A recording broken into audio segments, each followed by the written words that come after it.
This is a similar but different question based on question 6 from Pure Book 1, exercise 6F. So we've been given 4 points and we've been told that 3 of them form a right angle triangle, and we need to show that it is a right angle triangle. And then we need to find the equation of the circle that goes through the 3 points A, B, and C. That's called the circumcircle of the triangle, because essentially it's the smallest circle that will fit around that particular triangle. And then we need to show that A, B, C, and D all lie on the circumference of the circle. There's actually less work to do than it appears at first, because clearly ABC must be a triangle because there are 3 points. So all we need to do is show that we can find a right angle in there. Part B is made a lot simpler by the fact it is a right angle triangle, because that means we must have a diameter. And part C, well, the definition of a circumcircle is that it goes through the points A, B, and C, the circumference does. So that means the only one we actually need to show anything for is D. So let's first bung it into GeoGebra and just have a look at what we've got. So I've already entered the 3 points, and it's pretty clear that my right angle is going to be here. They've told me it is right angle, so there's no point checking that.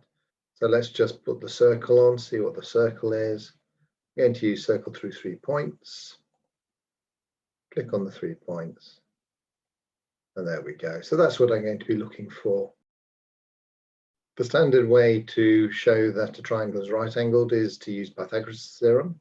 Here we can see that the 2 smaller sides are those 2. So they must add to make it a right angled triangle. And if you check, they do. So I'll just write that down and state that makes it right angled. Remember, they've told us it is right angled, so you must say what you've just shown.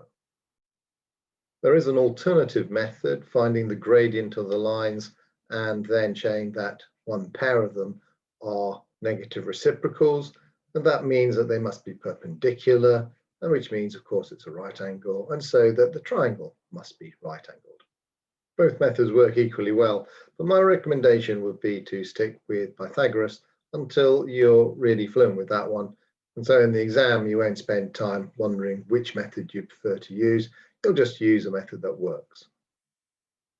For part B, we use the fact that since we have a right angled triangle, the hypotenuse must be a diameter of the circle, using the fact that the angle on a semicircle is 90 degrees. So the center of the circle must be the midpoint of AC, and the radius must be half the length, which we've already got from the Pythagoras work. And now we can just write down the circle equation. Part C is quite easy, but that does mean you need to make sure you do everything you need to get the marks. So first of all, you substitute into the equation and make it clear that's what you've done. Then show some of the working, this will be sufficient, and then write the answer 37. So clearly it satisfies the equation for the circle. But remember, you do need to state your conclusion, because it does say show that. So just state that it is on the circle circumference.